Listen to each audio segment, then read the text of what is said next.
And now, it's time for DJ Raqi's Secret Files.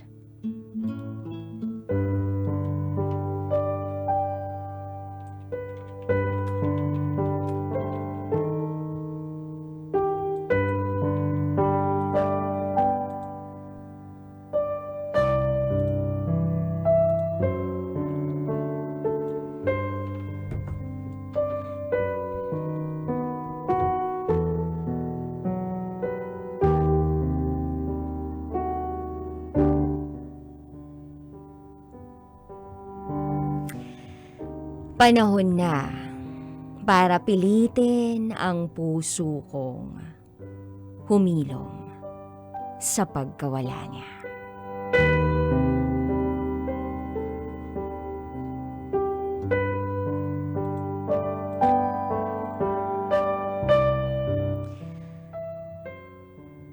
Hi, DJ Raqi.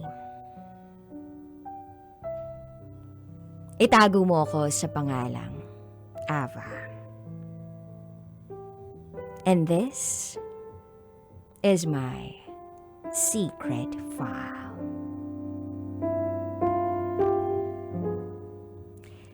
December 23, year 2019, nung mangyari yung accident sa amin ng kaibigan ko.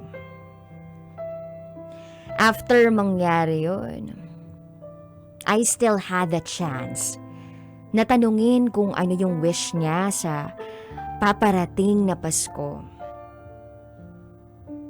And then, she answered, complete family. So, naintindihan ko naman kung bakit yun yung wish niya. Since her mother and father are separated to each other. Sino ba namang matutuwa na magkahiwalay ang parents, diba? So I still remember every moment of that day. Especially the simbang gabi part. Sobrang saya namin. Though antok kasi maagang gumising. Pero tinutuloy namin. Hanggang sa sumapit ang gabi, kami pa rin ang magkasama.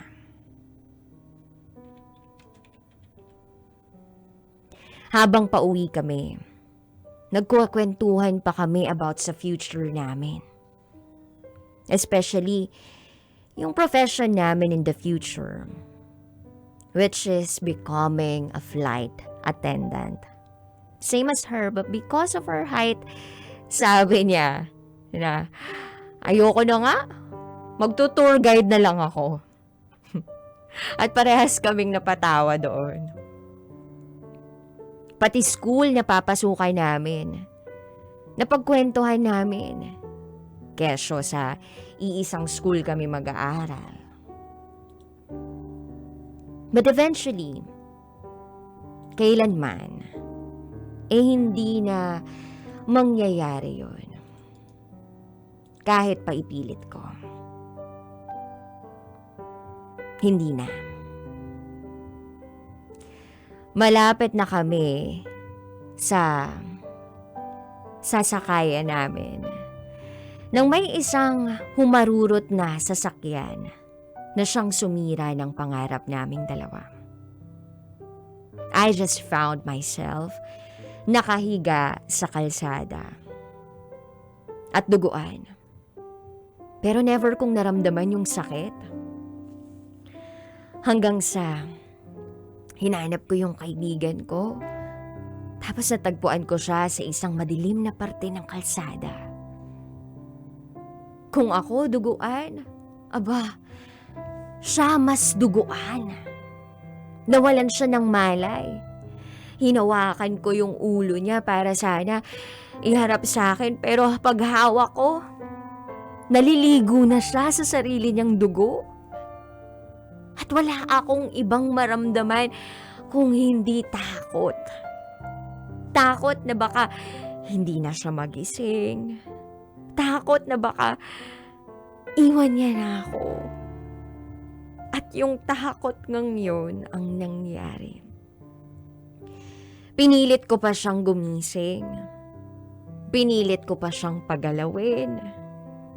Pinilit ko pa siyang wag munang magpahinga. Uy, gising! Gising ka! May tutulong din sa atin. Huwag ka munang sumuko. Huwag ka munang magpahinga. Ano pa? Lakasan mo loob mo, please. Mga salitang lumabas sa bibig ko habang hawak-hawak ko ang kamay niya. Then may nakakita sa amin at tumawag ng ambulansya. Pilit kong nilalakasan yung loob ko noong mga oras na yun. Pilit kong kinakalimutan yung takot na nangunguna sa akin. Pero hindi. Hindi ko napilit ang sarili ko na magpaka-positibo sa mga oras na yun. Dinala kami sa ospital. At sa kasamaang palad, maraming pasyente ang nauna sa amin. Maghintay daw. What the heck? Namuugalit ko sa mga staff ng ospital na yun nung sabihin yung katagang yun. Sinong tang makapaghihintay habang merong nag-aagaw buhay? So in the end, wala na. She was declared dead on arrival. Kung tatanungin niyo ako kung masakit, oo, masakit. Sobrang sakit ng mga oras na yun. Walang kasing sakit. Then Christmas Day came, 25th of December. Nasa bahay kami ng kaibigan ko. Masaya ako kasi yung wish niya natupad. Kompleto nga yung family niya. Pero wala siya. And I have no choice but to be happy for her. Alam ko na masaya na rin siya kasi sa wakas, nakita niya na magkakasama ang pamilya niya. Months passed. Actually, month passed. Nung akala ko okay na ako. Naalala ko, gabi-gabi ako umiiyak eh. Yung sakit na hindi ko maramdaman nung nasa kalsada kami at duguan ako. Duguan kami. Ayun, damang-dama ko na. Kakaibang sakit sa loob. Malamang. And I always ask God, bakit? Bakit? Sa dinami-rami ng kaibigan ko, bakit siya? Oh, syempre ayoko namang hilingin to sa lahat ng kaibigan ko. O sa dinami-daming tao na lang, bakit kaibigan ko pa? I even begged God na alisin yung sakit kasi hindi ko na kaya eh. Then araw-araw ko siya nun sinachat. Umaasang magre-reply. Siguro aakalain ng iba, baliw na ako. But if you were on my situation, baka ganito rin kayo. And here's the exact message I sent her. And after this, siguro panahon na para pilitin ang puso kong humilom sa pagkawala niya. I said, Hi, Maddie. I know you won't read this message anymore. I just want to ease the pain that I'm feeling right now. Gusto na kitang makalimutan. Kasi iba yung sakit na dulot mo. Unfair sa mga sakit na dulot sa akin ng pagkawala ng ex ko. Akala ko magiging FA pa tayo. Tatangkad ka pa naman eh. Akala ko same school ang papasukan natin. Pero ba't di ka lumaban? Ba't mo ko iniwan? Ba't ka kaagad sumuko? Napakadaya mo naman. Sino nang kasama kong tuparin yung mga pangarap natin? Sino nang kasama ko papasok at uuwi galing school? Magsisimula na uli yung simbang gabi. Sino nang kasama ko?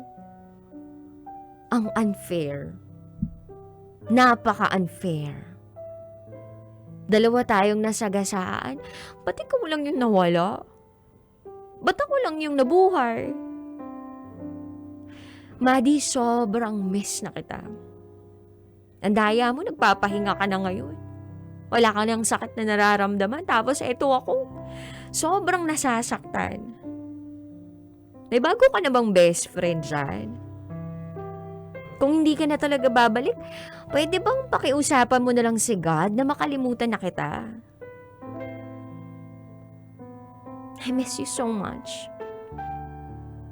If wishing a complete family will bring me to the place you are standing right now, then I wish a complete family. Since my family is not complete, I'll see you soon. I love you, Maddie. Sapat na siguro ang ilang taong sakit para mag-move on. Now, I'm taking the course of tourism. I am now pursuing our dream. Kahit wala na si Maddie. Maddie, you are my motivation. And we will fly high. Hanggang dito na lang po. Muli, ako si Ava. At ito, ang aking secret file.